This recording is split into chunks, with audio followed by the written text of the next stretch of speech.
هذا بلاغ للناس.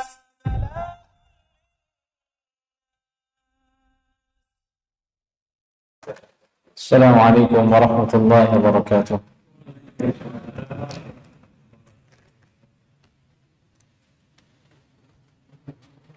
إن الحمد لله نحمده ونستعينه ونستغفره ونعوذ بالله من شرور أنفسنا ومن سيئات أعمالنا. من يهده الله فلا مضل له ومن يضلله فلا هادي له. أشهد أن لا إله إلا الله وحده لا شريك له وأشهد أن محمدا عبده ورسوله لا نبي بعده. أما بعد. Kita lanjutkan hadis selanjutnya, hadis nomor 667. Qala al-Imam at-Tirmidzi rahimahullahu ta'ala, bab ma jaa'a fil mutasaddiqi yarithu sadaqatah.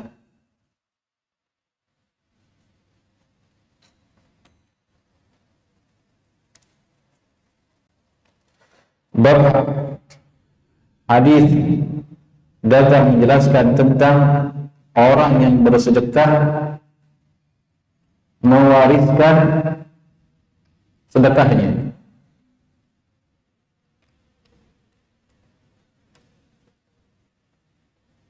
Maksudnya di sini ada orang dia bersedekah, kemudian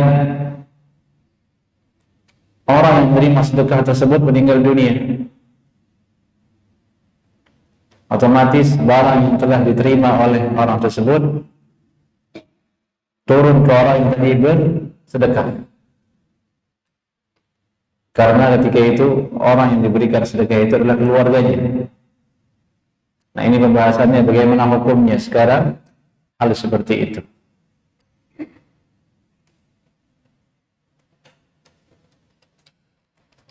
قال حدثنا علي بن حجر قال حدثنا علي بن مسهر عن عبد الله بن عطاء عن عبد الله بن بريدة عن أبيه قال كنت جالسا عند النبي صلى الله عليه وسلم إذ أتته امرأة فقالت يا رسول الله إني كنت تصدقت على أمي بجارية إنها ماتت. Ini hadis dari Abdullah bin Buraidah, dari bapaknya. Beliau berkata, suatu ketika aku duduk di sisi Nabi Sallallahu Alaihi Wasallam, tiba-tiba datanglah seorang perempuan dan bertanya ke Rasulullah Sallallahu Alaihi Wasallam, ya Rasulullah Sallallahu Alaihi Wasallam, inni kuntu tasaddaqtu ala ummi bijariyah. Sesungguhnya aku ini dulu pernah bersedekah atas sedekatu ala ummi bijariyah. Aku sedekahkan kepada ibuku jariyah, yaitu budak perempuan. Ini anak, dia sedekahkan budak perempuan ke ibunya untuk melayani ibunya, untuk menemani ibunya, keperluan ibunya. Wa innaha matat. Sungguhnya sekarang ibu telah wafat. Kita ketahui bersama hubungan anak dan ibu pasti adalah hubungan waris. Anak pasti dapat warisan dari ibunya.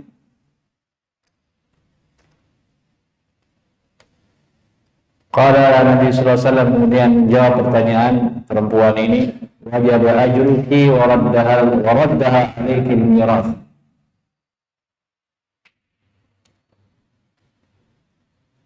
Wajib ajruki, yakni semoga Allah Subhanahu wa taala memberikan engkau pahala atas keberbaktianmu kepada ibumu. Nah, ini kalimat khabar tapi maknanya doa. Wajib ajruki.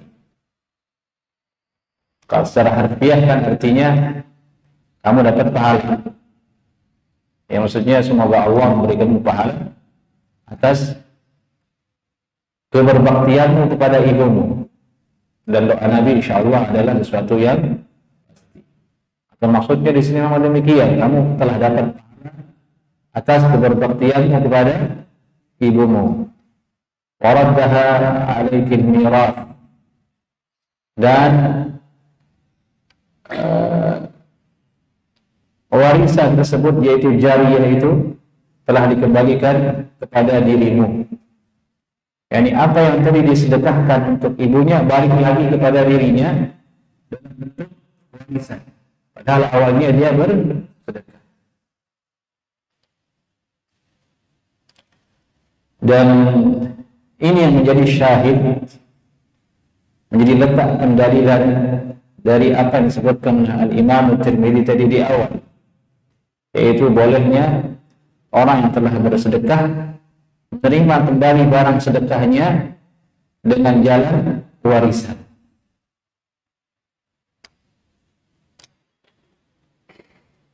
Dengan jalan warisan.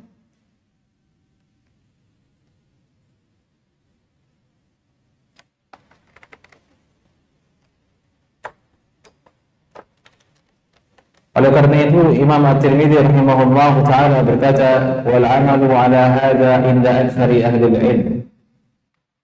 Dan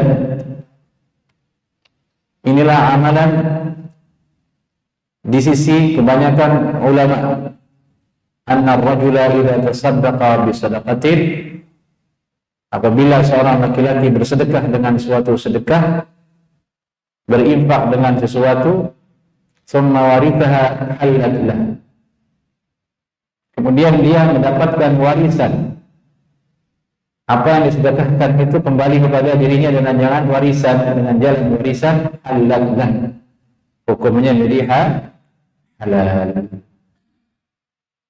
Wa qala ba'dhum, sebagian lain mengatakan, ini para ulama, innamas sadaqatu syai'un ja'alaha lillah, sungguhnya sedekah adalah sesuatu yang dia telah berikan, yang telah dia jadikan demi Allah Subhanahu wa taala. Idza warithaha fayajibu an yusrifaha fi mithlih, apabila dia mendapatkannya kembali, yakni apa yang dia sedekahkan tadi dengan jalan warisan, wajib dia mengalihkannya kepada yang semisal dengan apa yang dia sedekahkan di awal. Tapi ini pendapat yang lemah, dapat yang lemah.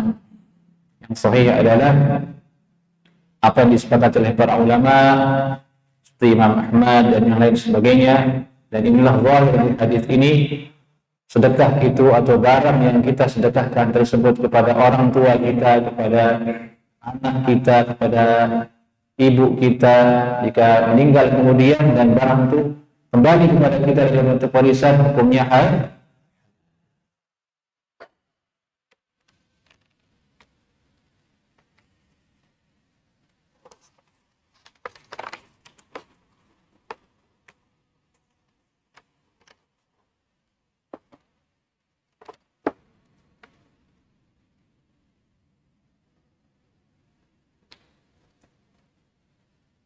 Masalah ini penting karena terkait dengan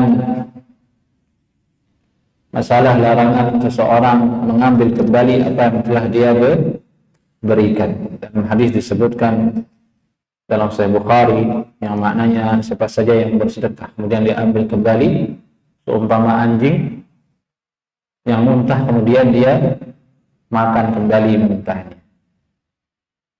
Artinya itu haram dilakukan. Tapi dalam posisi seperti ini, kasus seperti ini, barang yang disedekahkan itu kembali kepada dirinya dengan jalan warisan, maka halal. Itu hak dia. Boleh dia ambil, boleh dia bermuamalah sebebas-bebasnya dengan barang tersebut yang sudah jadi milik dia, walaupun awalnya adalah untuk sedekah kepada orang. Wadah ya, insyaallah ya, jelas. Baik.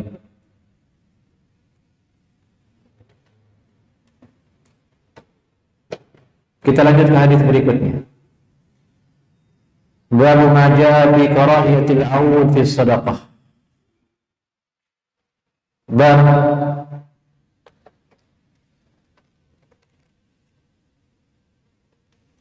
tentang dibencinya mengembalikan sedekah.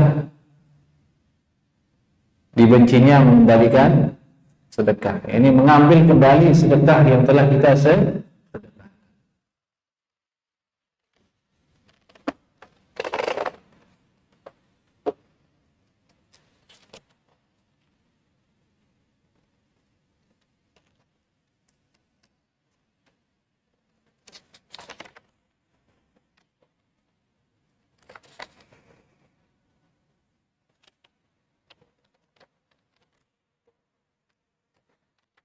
Tayyib, ada yang terlupa, ada yang belum selesai hadisnya.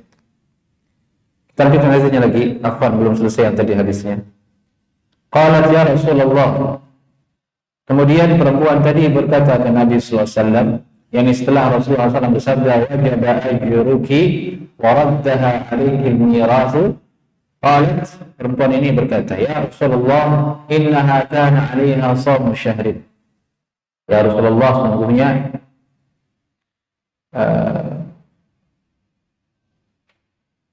dia, ibuku ini memiliki tanggungan puasa sebulan. Ini bulan Ramadan. Tidak sempat untuk berpuasa. Afa asumu anha? Maka apakah boleh aku berpuasa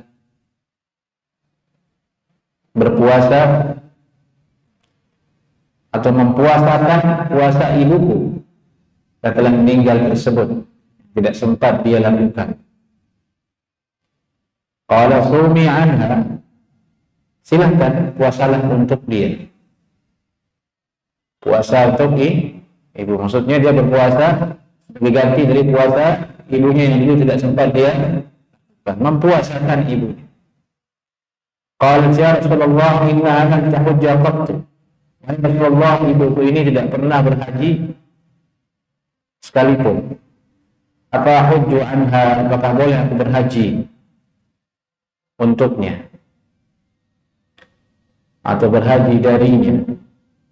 Qala na'am hujji anha. Iya, boleh, silakan kau berhaji dengannya atau untuknya. Ini bunyi hadis tadi yang kita nomornya 667. Hadis ini selain faedahnya tentang masalah bolehnya mengambil kembali sedekah yang telah diberikan dengan jalur warisan tadi itu, juga menjelaskan di sini tentang masalah orang yang mati tapi masih ada kandungan puasa wajib seperti puasa Ramadan atau qadha atau nazar.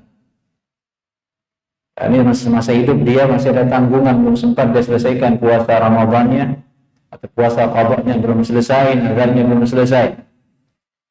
Hal yang apakah walinya mempuasakan dia ataukah tidak? Boleh atau tidak? Harus atau tidak? Ganti puasa dari orang yang meninggal dunia tadi. Al-Imam An-Nawawi rahimahullah ta'ala berkata, ulama berbeda pendapat dalam masalah ini.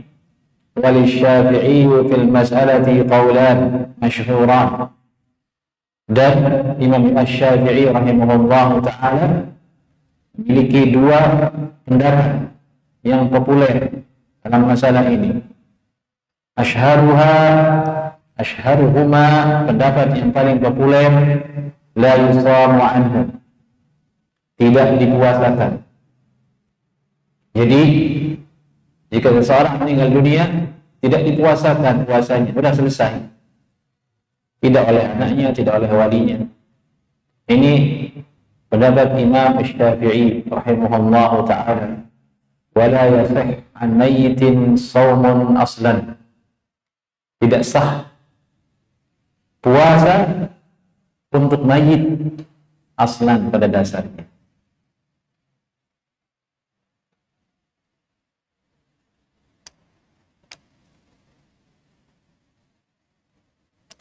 Wasbani, yang kedua,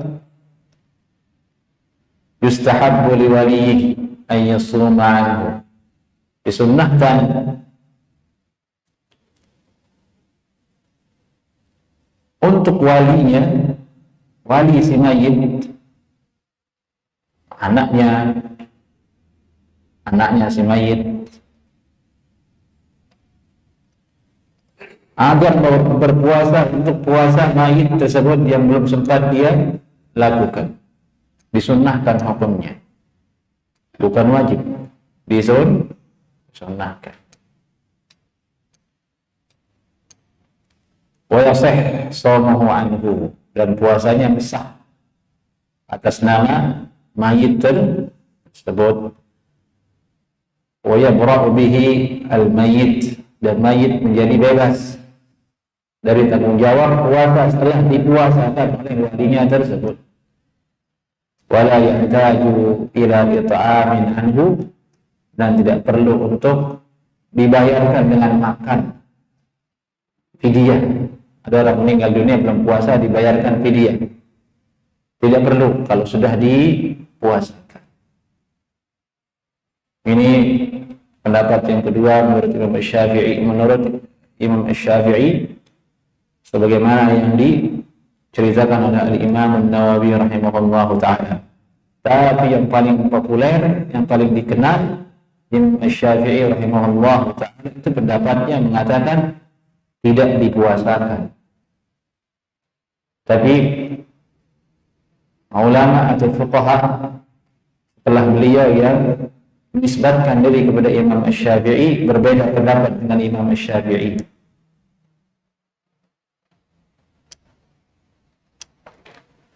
Oleh karena itu Imam An-Nawawi rahimahullah ta'ala berkata, wa hadzal qaul huwa as-sahihul mukhtar alladhi na'taqiduhu. Dan pendapat ini pendapat yang kedua yang mengatakan disunnahkan dan sah hukum puasanya, dan mayit tersebut menjadi bebas dari tanggungan puasa, tidak ada lagi kewajiban, tidak ada lagi ditagih kelak di akhirat, bebas. Huwa as-sahihul mukhtar alladzi na'taqiduhu, dialah pendapat yang sahih dan dipilih yang kami yakini. Wa huwa alladzi sahhahahu muhaqqiqu ashabina, dan itulah yang disahihkan oleh peneliti dari ashabina, yaitu saudara-saudara kami dari kalangan ulama mazhab Syafi'i, al-jami'una bainal fiqh wal hadis, yaitu ulama-ulama yang memiliki kemampuan dan kredibilitas dalam fikih dan hadis. Lihadhihi al-ahadits as-sahihah as-sarihah, berdasarkan dengan hadis-hadis yang sahih dan sharih ini yang ada dalam Sahih Muslim. Karena hadis tadi yang nomor 667 ini diriwayatkan juga oleh Muslim dalam sahihnya. Dan di situ ada banyak hadis selain hadis ini yang sharih menunjukkan bahwasanya wali mempuasakan mayit yang telah meninggal dunia. Di antaranya hadis Aisyah radhiyallahu taala anha yang sangat populer, man mata wa alaihi siyamun shama anhu waliyuhu, siapa saja yang meninggal dunia dan dia memiliki tanggungan puasa, shama anhu waliyuhu, maka walinya disunnahkan untuk mempuasakan dia.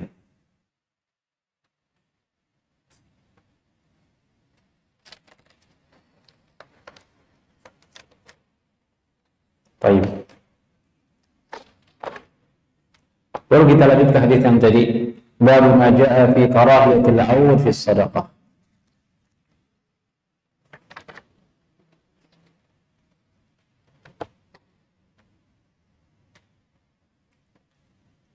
Bab datang membahas tentang makruhnya mengembalikan sedekah. Qala haddatsana Harun bin Ishaq al-Hamdani qala haddatsana Abdul Razzaq Ma'mar an az-Zuhri an Salim an Ibn Umar annahu hamala ala farasin fi sabilillah. Dari Salim dari Abdullah bin Umar, an Umar dari bapaknya itu Umar bin Khattab radhiyallahu taala anhu, annahu hamala, sungguhnya Umar bin Khattab hamala ala farasin fi sabilillah, yani memikul zahir terjemahnya itu hamala ala farasin fi sabilillah, yani membawa seekor kuda di jalan Allah Subhanahu wa taala. Redaksi dalam Sahih Bukhari atau matan Sahih Bukhari menyebutkan bunyinya tasaddaqa bi farasin fi sabilillah. Umar bin Khattab pernah bersedekah dengan seekor kuda di jalan Allah Subhanahu wa taala. Fi lafdhin li Muslim, dan dalam matan Sahih Muslim disebutkan bunyinya ini hamaltu ala farasin atiqin fi sabilillah. Hamaltu ala farasin atiqin fi sabilillah.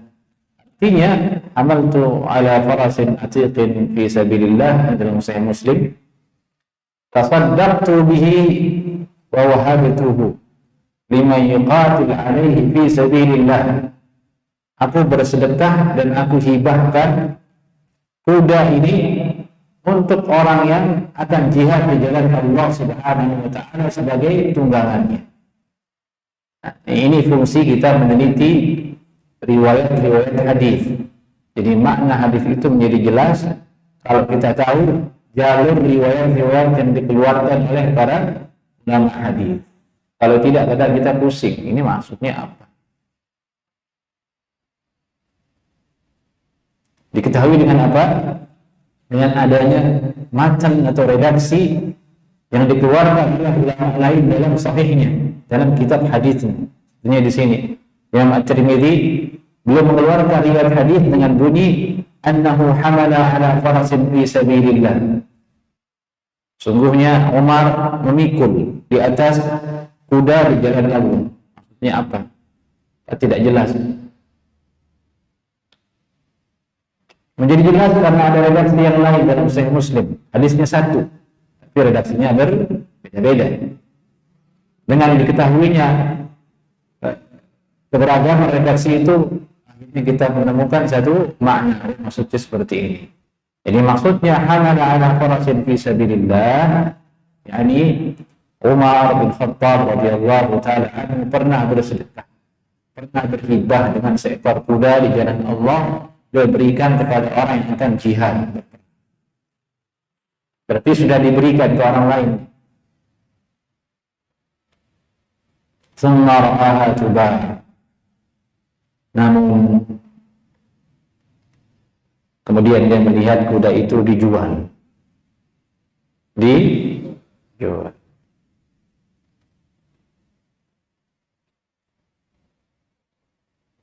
Bagaimana perasaan antum kalau antum berikan kepada seseorang barang dan barang yang dijual? Jamaah, antum ngasih kasih motor buat pulang, katanya besoknya ada di dalam itu motor, ada di showroom, oh, motor saya ini dijual saya kasih. Ya kira-kira barang seperti itu.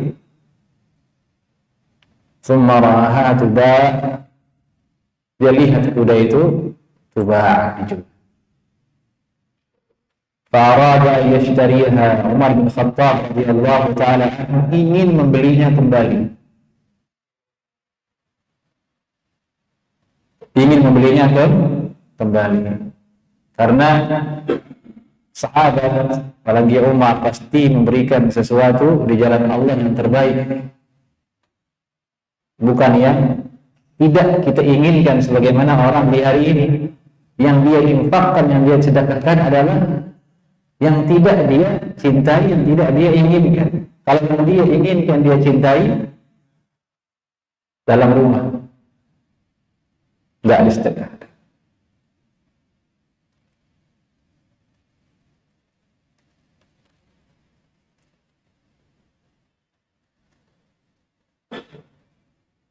Menurut riwayat, kuda ini tidak dirawat sebagaimana mestinya, terbengkalai oleh orang yang menerima hibah tadi.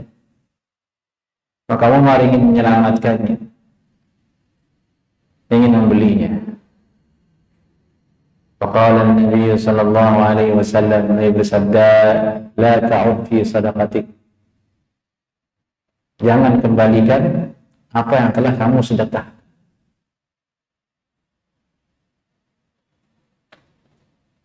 Dilarang oleh Nabi sallallahu alaihi wasallam. Inilah letak pendalilan dari perkataan Imam At-Tirmidzi di awal tadi, makruh hukumnya mengembalikan sedekah. Uniknya di sini masalahnya adalah sedekah ini kembali dengan jalan akan dibeli. Kalau hadis yang pertama tadi kita bahas, jalannya lewat warisan. Kalau itu hukumnya halal. Kalau yang ini Nabi melarang, padahal jalannya apa? Dibeli. Dilarang oleh Nabi.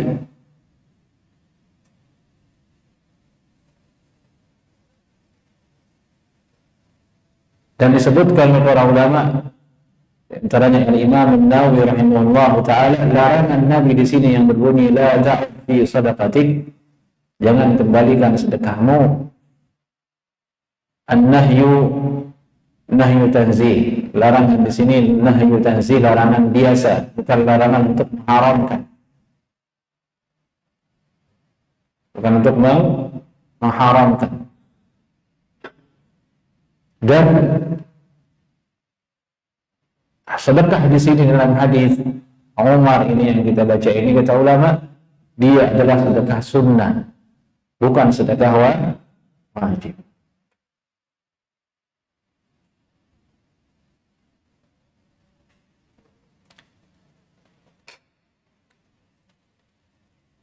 Hadis yang menjadikannya keluar dari larangan pengharaman,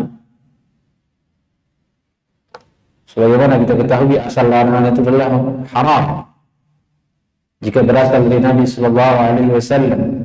Tapi di sini dikatakan makruh, akan membutuhkan dalil yang lain untuk mengeluarkan dia dari yang haram menjadi makruh, yaitu hadis yang diriwayatkan oleh Abu Dawud rahimahullah taala. Nabi Sallallahu Alaihi Wasallam bersabda, la tahillu sadaqah li ghaniyyin illa li khamsah. Tidak halal sedekah, jadi sedekah zakat itu diterima kecuali untuk, tidak halal sedekah zakat bagi orang kaya. Orang kaya haram terima sedekah. Illa li khamsatin, kecuali 5 jenis orang kaya. Bighazin fi sabilillah, orang kaya yang ikut berjuang di jalan Allah. Aw li'amilin 'alaiha, atau untuk amil zakat, meskipun dia kaya, amil zakat boleh menerima dia, menerima sedekah zakat. Atau disebutkan di hadis itu, aw li rajulin ishtaraha bimali, atau orang kaya yang membeli sedekah tersebut dengan hartanya. Yani sedekah zakat ini dia ada di tangan orang, ada di tangan orang. Dia udah dia berzakat ke orang miskin, misalnya onta atau kambing. Kemudian dia datang lagi, dia beli kembali dengan uangnya sendiri. Kembalilah onta tersebut ke dia, kembalilah kambing yang dizakatkan dari ke dirinya. Ini mirip dengan awal tadi, apa yang disedekahkan kembali ke diri, tapi jalannya dijual beli. Di hadis ini dibolehkan. Aw li rajulin ishtaraha bimali, orang kaya dia beli sedekah zakat itu dengan harta, ini boleh. Ini yang menjadikan larangan di awal tadi menjadi makruh, bukan haram, karena Nabi sallallahu alaihi wasallam menyatakan sah di sini. Sementara di hadis di sana, di hadis Umar, dimelarang Umar bin Khattab, tapi karahah tanzih, bukan litahrim, kata. Baik. Kita lanjut ke hadis berikutnya.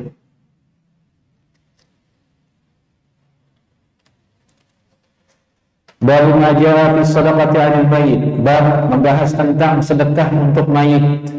Nah, ini bab penting untuk kita. Sedekah untuk mayit. Qala haddatsana Ahmad bin Mani, qala haddatsana Ruh bin Ubadah, qala haddatsana Zakaria ibn Ishaq, qala haddatsani Amr bin Dinar an Ikrimah an Ibn Abbas anna rajulan qala ya Rasulullah inna ummi tuwfiyat afa yanfa'uha in tasaddaqtu anha. Dari Abdullah bin Abbas radhiyallahu taala anhuma, beliau berkata,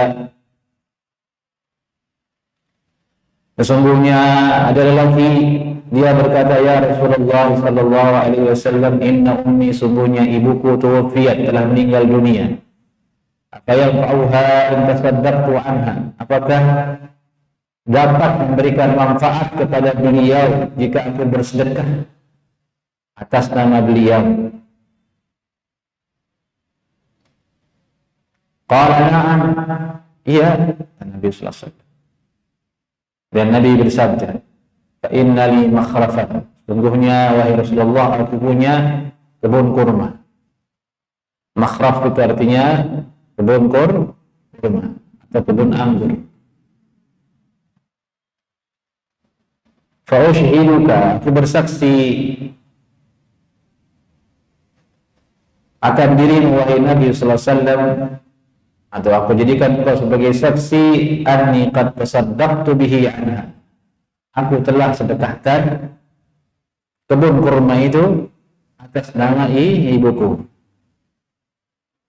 di jalan Allah Subhanahu wa taala. Ini dia wakafkan kebun kurma itu untuk ibunya, disedekahkan untuk ibunya. Hadis ini menjadi dalil bahwasanya sedekah untuk mayit itu hukumnya boleh, dan manfaatnya sampai kepada mayit. Dan inilah yang disepakati oleh para ulama.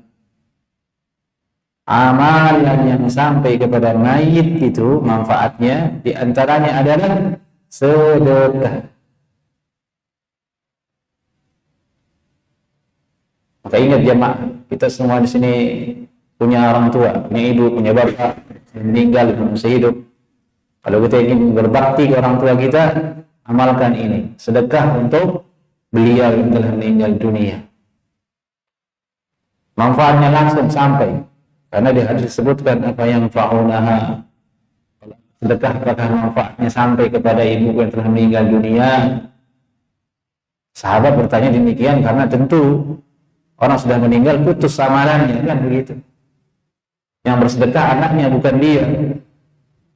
Tapi Nabi mengiyakannya, nah, sampai dapat pahala di bumi. Maka ini jadi dalil yang sangat kuat dan disepakati oleh ulama. Itu Imam At-Tirmidzi berkata, bihi yaqulu ahlul ilm. Dengan inilah para ulama berkata, mereka menyatakan, laisa syai'un yasilu ilal mayyiti illa sadaqah wa du'a. Tidak ada yang sampai kepada mayit kecuali sedekah dan doa. Maksudnya, kata Imam Al-Mubarakfuri rahimahullah ta'ala, tidak ada yang disepakati oleh ulama tentang masalah apa saja yang sampai ke mayit kecuali dua ini saja, sedekah dan doa.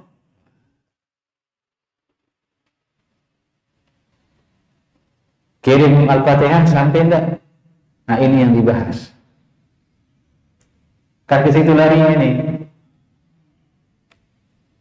Kan biasa kan, ila hadratin Nabiyil Mustafa Al-Fatihah. Kirim Fatihah dulu ke si fulan.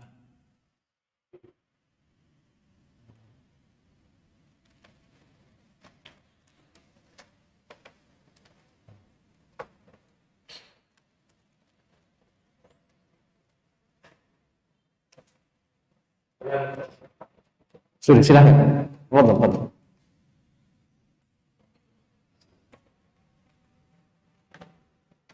Baik. Jadi yang disepakati itu hanya dua, yang tidak ada perselisihan di dalamnya, sedekah dan berdoa. Maka itulah yang sering-sering kita kirimkan kepada orang tua kita, orang yang kita cintai. Kirimkan pahala sedekah dengan air, dengan makanan. Kirimkan dia pahala doa dengan istighfar supaya dirahmati. Ini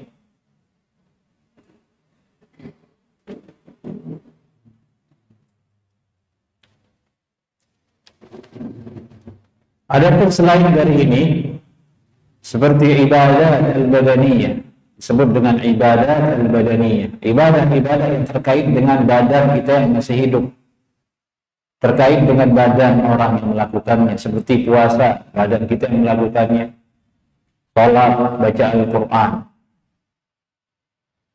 Sampai atau tidak manfaatnya kepada mayit jika diperuntukkan kepada mayit, misalnya dia salat 2 rakaat, ini untuk ibu saya,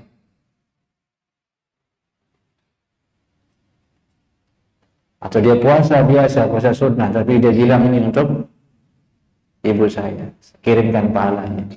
Atau dia suruh orang, Ustaz tolong dong puasa 2 hari, pahalanya untuk ibu saya, transfer buat ibu saya. Dan membaca Al-Quran, ini yang paling populer di kita.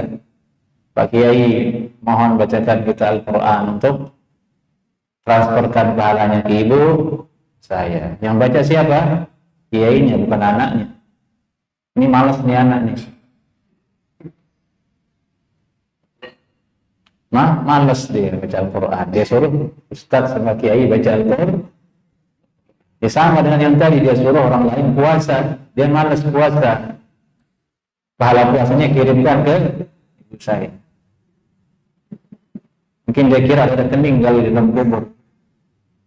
Transfer seperti itu. Nah, ini diperselisihkan oleh ulama.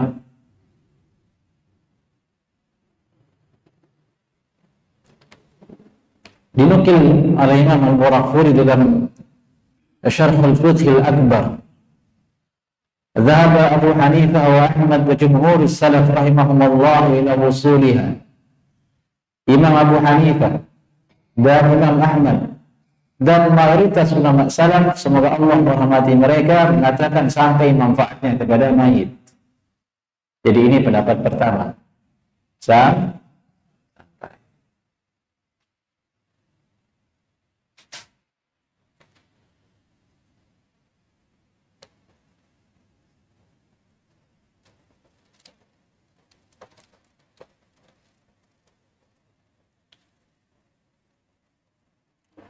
Wal masyhur min madhhab Syafi'i, dan yang populer dari madhabnya Imam Syafi'i wa Malik dan Imam Malik, ada musuliha, tidak sampai. Jadi Imam Syafi'i pendapatnya tidak sampai. Jadi justru yang berpendapat tidak sampai itu Imam Syafi'i. Tapi entah kenapa kalau masalah yang dibahas di publik selalu disadarkan pendapat itu kepada Wahabi. Padahal yang mengatakan tidak sampai itu Imam Syafi'i.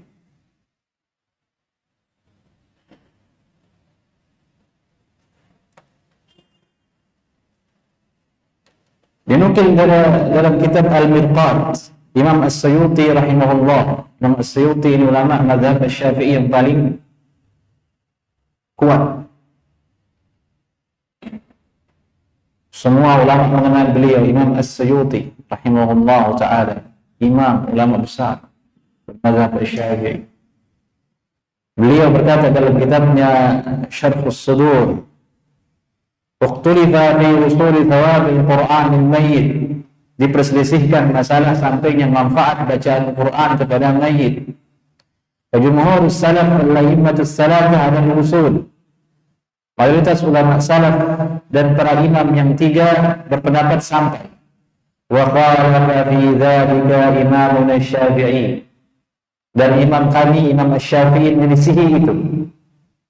Nah, ini untuk memperkuat bahasanya pendapat itu memang betul dari Imam Syafi'i rahimahullah ta'ala, dan ini mungkin disampaikan oleh Imam As-Suyuti yang merupakan ulama dalam mazhab Syafi'i.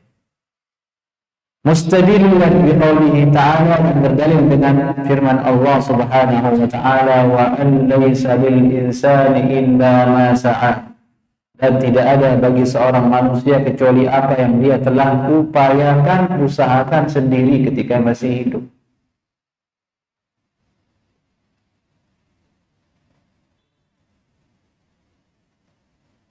Yang baca Al-Quran siapa? Orang hidup. Yang dapat pahala siapa? Hah? Yang baca dapat pahala.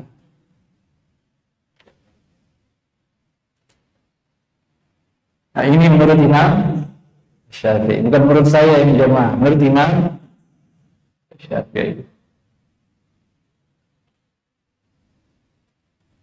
Tentu ada banyak perdebatan dalam masalah ini dan panjang pembahasannya. Tapi yang paling penting yang kami sampaikan, Imam Syafi'i lah yang memiliki pendapat seperti itu, yang mengatakan tidak sampai amalan-amalan badaniyah yang dilakukan oleh orang yang hidup kepada orang yang mati, kecuali yang memang ada dalilnya seperti tadi sedekah. Sedekah itu bukan amalan badan, ada barang yang mengalir di situ seperti wakaf, sedekah jariyah larinya. Doa sudah jelas, dia adalah doa permohonan kepada Allah Subhanahu wa taala agar dia diampuni. Seperti itu.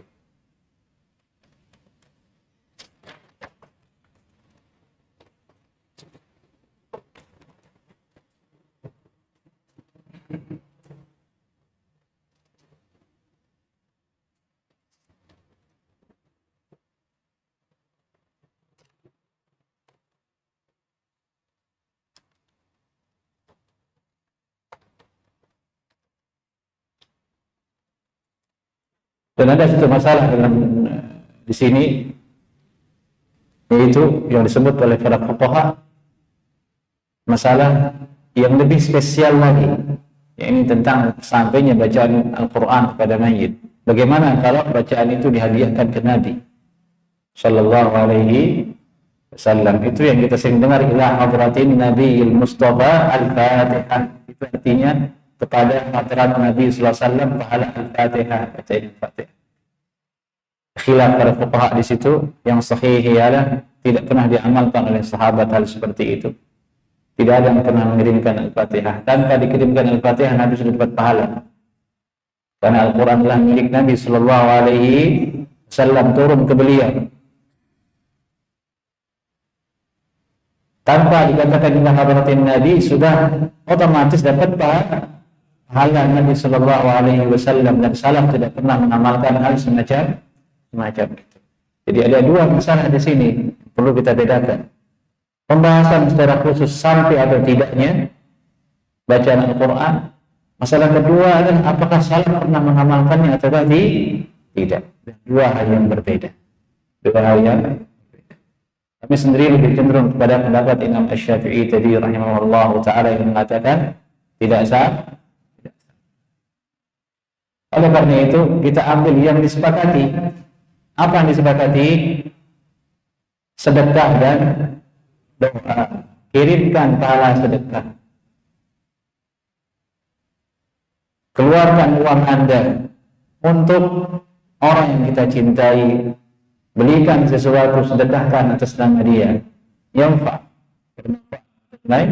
mayit. Itulah yang dia tunggu bertahun-tahun dalam kubur. Itulah pentingnya kita punya keturunan yang soleh.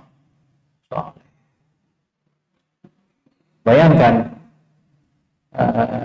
orang yang meninggal pada tahun 1000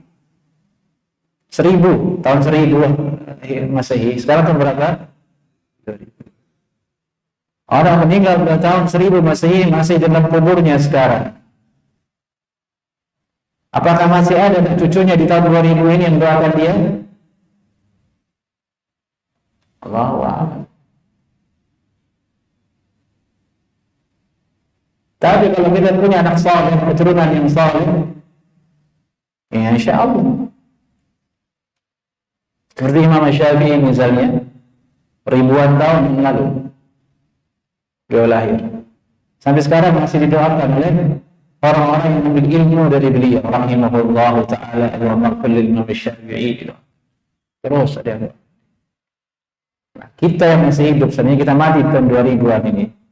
Antum mati di tahun 2000-an ini. 100 tahun ke depan kira-kira masih akan ada yang akan antum dari keturunan antum. Tidak ada yang jamin. Itulah yang kita butuhkan sementara. Maka dari itu di usia kita singkat ini jemaah, bentuk keturunan kita jadi keturunan yang soleh. Kita menikah itu supaya dapat anak yang soleh. Kita sekolah anak kita supaya dengan tujuan itu. Kebanyakan kita orang tua itu kalau punya anak kita pusingkan itu pekerjaannya. Kerja apanya nanti? Kita tidak tahu rezeki Allah. Boleh sih boleh kita pusingkan, tapi jangan lupa pendidikan agama yang mendidik dia menjadi anak yang saleh yang akan mendoakan. Inilah yang paling kita harapkan. In qata'a amaluhu illa min thalathin, terputus amalannya anak Adam itu ketika masuk kubur. Di antaranya yang masih bisa berlaku itu ialah saleh yang diulang, anak yang saleh yang mendoakan dia. Jadi misalnya punya anak salehnya meninggal. Anak soleh ini punya anak yang tidak soleh, sudah selesai udah. Itu yang saya katakan tadi.